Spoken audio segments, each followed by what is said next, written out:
आज दिल्ली के सीएम पर सस्पेंस खत्म होगा। शाम 7 बजे दिल्ली बीजेपी विधायक दल की बैठक। दिल्ली में 20 फरवरी को नई सरकार का शपथ ग्रहण। रामलीला मैदान में सुबह 11 बजे होगा शपथ ग्रहण समारोह। शपथ ग्रहण के लिए पोस्टर आए सामने। दिल्ली के सीएम शपथ ग्रहण समारोह में दिखेगा शक्ति प्रदर्शन। दिल्ली के रामलीला मैदान में प्रधानमंत्री मोदी, शाह, नड्डा समेत सीएम योगी रहेंगे मौजूद।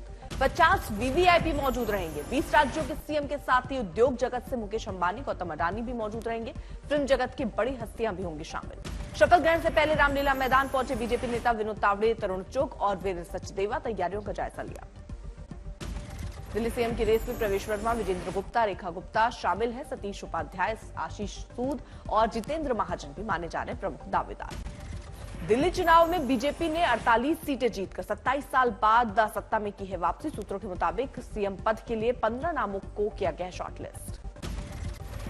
शपथ ग्रहण में देश के कई राज्यों से लाडली बहनों को भी बुलाया गया। एनडीए के घटक दलों के नेताओं को भी आमंत्रण। शपथ ग्रहण से पहले रामलीला मैदान की ओर जाने वाले सभी रास्ते 19 फरवरी की रात से ही होंगे बंद। सिर्फ वीवीआईपी वाहनों को ही मिलेगी एंट्री। पीएम मोदी, गृह मंत्री अमित शाह, सीएम योगी समेत 50 से ज्यादा हाई सिक्योरिटी वाले नेता पहुंचेंगे रामलीला मैदान। 20 राज्यों के सीएम भी पहुंचेंगे। लगभग 30,000 अतिथियों को दिया गया है शपथ ग्रहण समारोह का न्योता। अक्षय कुमार, विवेक ओबेरॉय, हेमा मालिनी, कैलाश खेर समेत 50 से ज्यादा फिल्मी सितारे आएंगे। आतिशी ने सीएम फेस को लेकर बीजेपी पर बोला हमला। कहा कि 10 दिन के बाद भी तय नहीं हो पाया नाम, इससे साबित होता बीजेपी के पास सीएम फेस ही नहीं। आप नेता गोपाल राय का बीजेपी पर तंज। कहा कि बीजेपी स्थिर सीएम और सिर्फ सरकार देने की स्थिति में नहीं दिख रही। आपके आरोप पर बीजेपी सांसद मनोज तिवारी का पलटवार। कहा कि जल्द मिलेगा सीएम और हम दिल्ली की ज्यादातर समस्याओं को 5 साल में ही कर देंगे दूर। आज आतिशी और संजय सिंह के खिलाफ मानहानि मामले में सुनवाई। कांग्रेस नेता संदीप दीक्षित की शिकायत पर दिल्ली की अदालत में सुनवाई। आज ज्ञानेश कुमार 26 में सीईसी के रूप में उन्होंने संभाला कार्यभार। नियुक्ति पर असहमति के बीच में सीईसी का कार्यभार संभाला है। कांग्रेस ने सुप्रीम कोर्ट में मामला लंबित रहने तक नियुक्ति टालने की मांग की थी। नए कानून के तहत पहले सीईसी होंगे ज्ञानेश कुमार। आज सुप्रीम कोर्ट सीईसी नियुक्तियों के मामले में सुनवाई करेगा। सुप्रीम कोर्ट मामले की प्राथमिकता से सुनवाई करेगा। चयन पैनल की संरचना को चुनौती देने वाली याचिका पर सुप्रीम कोर्ट में सुनवाई। जस्टिस सूर्यकांत और एनके सिंह की बेंच मामले को सुन रही।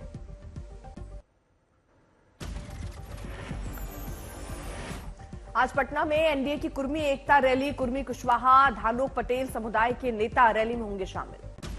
कुर्मी समुदाय से आने वाले सीएम नीतीश कुमार रैली में नहीं होंगे शामिल। पटना में 31 साल पहले 12 फरवरी 1994 को कुर्मी एकता रैली हुई थी।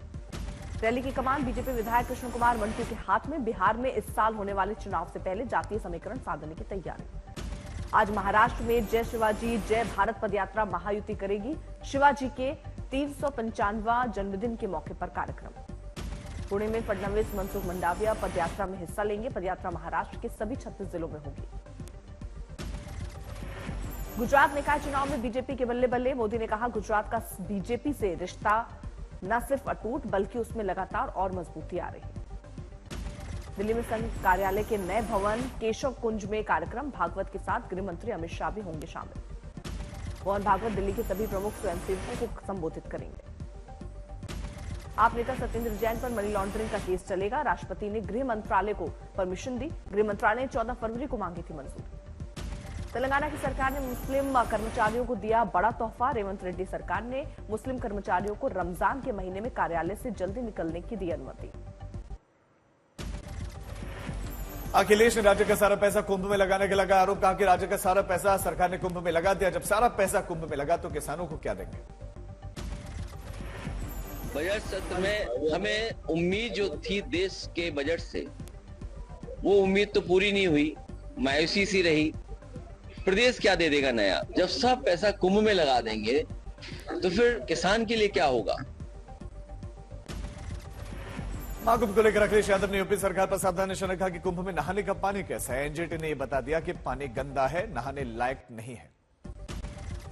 डिंपल यादव ने भी महाकुंभ को लेकर सरकार को घेरा। कहा कि महाकुंभ में जो हुआ निंदनीय है। शासन ने आंकड़े छिपाने की कोशिश की है, सही आंकड़े नहीं बता रहे हैं। जिस तरह की घटनाएं घटी इस बार, जो बहुत ही निंदनीय घटनाएं घटी हैं, और जिस तरह से शासन और प्रशासन ने इसको पूरा छुपाने की कोशिश करी, इसको कवर अप करने की जो कोशिश करी, यूपी विधानसभा में सदस्य अब अपनी मातृभाषा में बोल सकेंगे। क्षेत्रीय भाषा को बढ़ावा देने के लिए महत्वपूर्ण कदम। 20 फरवरी को प्रस्तुत होगा साल 2025-26 का सामान्य बजट। माकू मुद्दे पर समाजवादी पार्टी और बीजेपी में जबरदस्त सियासी संग्राम। सपा नेता शिवपाल यादव ने योगी सरकार पर बोला हमला। कहा यूपी में संवेदनशील सरकार नहीं है। शिवपाल यादव के बयान पर दयाशंकर सिंह ने किया पलटवार। कहा कि केवल सनातन विरोधी बयानबाजी करते हैं ये लोग। यूपी के डिप्टी सीएम ब्रजेश पाठक ने भी विपक्ष पर बोला हमला। समाजवादी पार्टी के पास कुछ बचा नहीं, इसीलिए तनाव में रहते हैं। ब्रजेश पाठक ने अखिलेश यादव पर हमला बोलते हुए कहा अखिलेश ने लोकसभा चुनाव के दौरान गरीब अमीर में जो खाई बनाने की कोशिश की थी, महाकुंभ ने उस नैरेटिव को मिटाया। सीएम योगी के बयान पर अखिलेश यादव का पलटवार। कहा क्षमता हो तो यूपी में ऐसे वर्ल्ड क्लास स्कूल विकसित करके दिखाएं कि लोग बच्चों को पढ़ाने के लिए बाहर न भेजें। कतर के अमीर अल थानी और प्रधानमंत्री मोदी के बीच हैदराबाद हाउस में हुई बैठक। दोनों पक्षों में व्यापार, प्रौद्योगिकी और निवेश में कई समझौतों पर हस्ताक्षर। गुजरात में स्थानीय निकाय चुनाव में एक बार फिर बीजेपी का दबदबा। 68 नगर पालिका सीट में से 60 बीजेपी ने जीती। बाकी की 8 नगर पालिकाओं में से कांग्रेस सिर्फ 1 नगर पालिका जीत सकी। हरियाणा में कांग्रेस को बड़ा झटका। कांग्रेस नेता सरदार त्रिलोचन सिंह सीएम सैनी की उपस्थिति में बीजेपी में शामिल। 46 साल से कांग्रेस से जुड़े थे।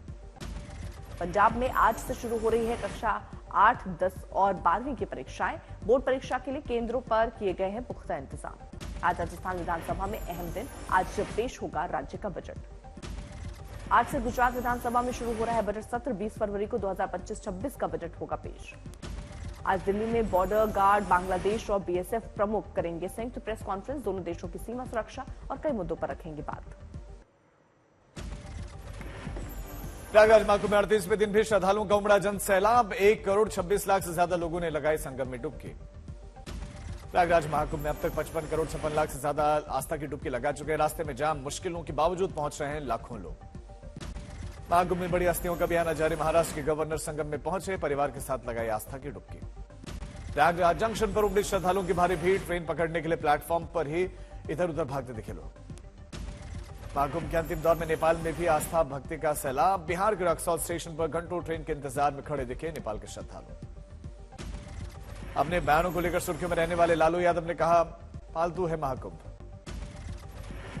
प्रयागराज के रहने वाले अभिषेक अमेरिका से आए अपनी बहन को साइकिल से ही महाकुंभ में स्नान करने के लिए पहुंचे। भारी भीड़ के चलते यह फैसला लिया।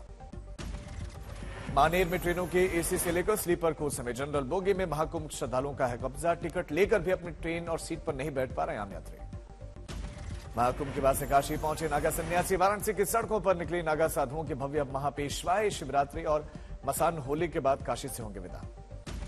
श्रद्धालुओं की भीड़ प्रयागराज स्टेशन पर बढ़ रही है। भीड़ में कई बार लोग गश खाकर नीचे गिर रहे हैं। आरपीएफ के जवान मददगार साबित हो रहे हैं। छत्रपति संभाजी नगर में पुलिस पर मिर्च का पानी फेंकने की घटना आई सामने। उसके बाद भी पुलिस टीम ने 210 नशीली गोलियां, ड्रग्स किए जब्त। गाई गांव के स्कूल में हुई चोरी की हरकत सीसीटीवी में कैद। सागर कमायनी एक्सप्रेस में बम की सूचना से 4 घंटे तक हड़कंप। सर्चिंग के बाद ट्रेन दोबारा रवाना। नांगलोई में निजी आवास में लगी भीषण आग। घर में रहने वाले 5 सदस्यों ने अपनी जान बचाने के लिए इमारत से लगाई छलांग। हैदराबाद के एक इलाके में टीएसआरटीसी की 2 बसों में लगी भीषण आग। किसी के हताहत होने की सूचना नहीं। संभल के बदमाशों ने बरेली की चौकी इंचार्ज पर गोली चलाई। हाफ एनकाउंटर में आरोपी गिरफ्तार। भदोही में शादी का वादा कर एक युवक ने अपनी प्रेमिका का अश्लील वीडियो बनाकर सोशल मीडिया पर किया पोस्ट। पुलिस ने आरोपी को किया गिरफ्तार। पंजाब के फरीदकोट में बड़ा हादसा। बस और ट्रक की टक्कर में 5 लोगों की मौत। तेज रफ्तार के चलते हादसा। अकोला में 2 गुटों में जमकर हिंसक झड़प, पथराव, आगजनी और जानलेवा हमला। 8 गिरफ्तार। दिल्ली में एक कार और स्कूटी की टक्कर, हादसे में 2 लोग घायल। आरोपी चालक को पुलिस ने हिरासत में लिया। सोनीपत में पैसों के लेन देन को लेकर युवक ने ताऊ के बेटे की हत्या की। पुलिस ने हत्या का मामला दर्ज कर आरोपी की तलाश शुरू की। सूरत में सिर फिरे आशिक ने प्रेमिका की गला काटकर हत्या की। बाद में खुदकुशी की कोशिश भी की। पुलिस ने जांच शुरू की। हापुड़ में जिला जज ने हत्या के मामले में मात्र 36 दिनों में सुनाई सजा। हत्या के 2 दोषियों को उम्र कैद की सजा। कोर्ट ने 25-25 हजार का जुर्माना भी लगाया। रेल के लिए हाईवे के टोल बैरियर को बदमाशों ने कार से तोड़ा। हापुड़ पुलिस के एक्शन में आते ही हवालात के भीतर पहुंचा युवक। हैदराबाद में टास्क फोर्स ने फर्जी प्रमाण पत्र रैकेट का किया भंडाफोड़। 114 फर्जी शैक्षिक प्रमाण पत्र के साथ 6 लोगों को किया गिरफ्तार। जम्मू कश्मीर के कठुआ में पुलिस ने की कार्रवाई, एक कार से भारी मात्रा में कैश बरामद, कार जब्त। अमृतसर में पुलिस को मिली बड़ी कामयाबी, 2 किलो हेरोइन और पिस्टल के साथ 9 बदमाशों को किया गिरफ्तार। रोहतक में पुलिस और बदमाशों के बीच मुठभेड़, 3 लोगों के पैर में लगी गोली, पीजीआई में करवाए भर्ती। करनाल में स्पिनिंग मिल के गोदामों में लगी भयंकर आग, कई घंटों की कड़ी मशक्कत के बाद काबू। केआईआईटी यूनिवर्सिटी छात्र के आत्महत्या मामले में 5 गिरफ्तार, 3 डायरेक्टर के साथ 2 सिक्योरिटी गार्ड को किया अरेस्ट, पूछताछ जारी। यूनिवर्सिटी में छात्रा के आत्महत्या मामले में राज्य सरकार का बड़ा एक्शन, एसीएस होम की अध्यक्षता में high level fact finding committee का गठन।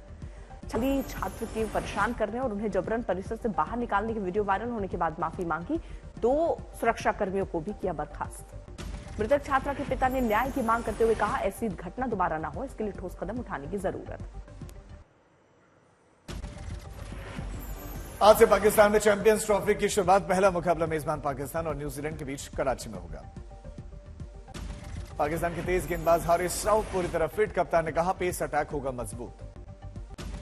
मुकाबले से पहले न्यूजीलैंड को बड़ा झटका, तेज गेंदबाज लॉकी फर्ग्यूसन चैंपियंस ट्रॉफी से बाहर, पैर में लगी थी चोट, काइल जेमिसन को मौका। टीम इंडिया के बॉलिंग कोच मॉर्निंग मॉकल स्वदेश लौटे, परिवार में इमरजेंसी के चलते छोड़ना पड़ा इंडिया कैंप। गुरुवार से अपने अभियान का आगाज करेगी टीम इंडिया, दुबई में होगा पहला मुकाबला, बांग्लादेश के खिलाफ मैच, सभी खिलाड़ी फिट।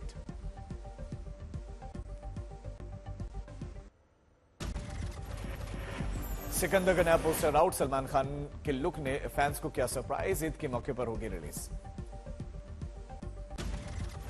आर माधवन की नई फिल्म जीडीएन का ऐलान, वैज्ञानिक जीडी नायडू के रोल में नजर आएंगे, सोशल मीडिया पर लिखा कि आप सभी की शुभकामनाएं और आशीर्वाद चाहिए। फिल्म छावा ने 5 दिनों की शानदार कमाई की, फिल्म ने कुल 168 करोड़ रुपए का कलेक्शन किया और अब ये फिल्म 200 करोड़ के क्लब में एंट्री करने के लिए तैयार है।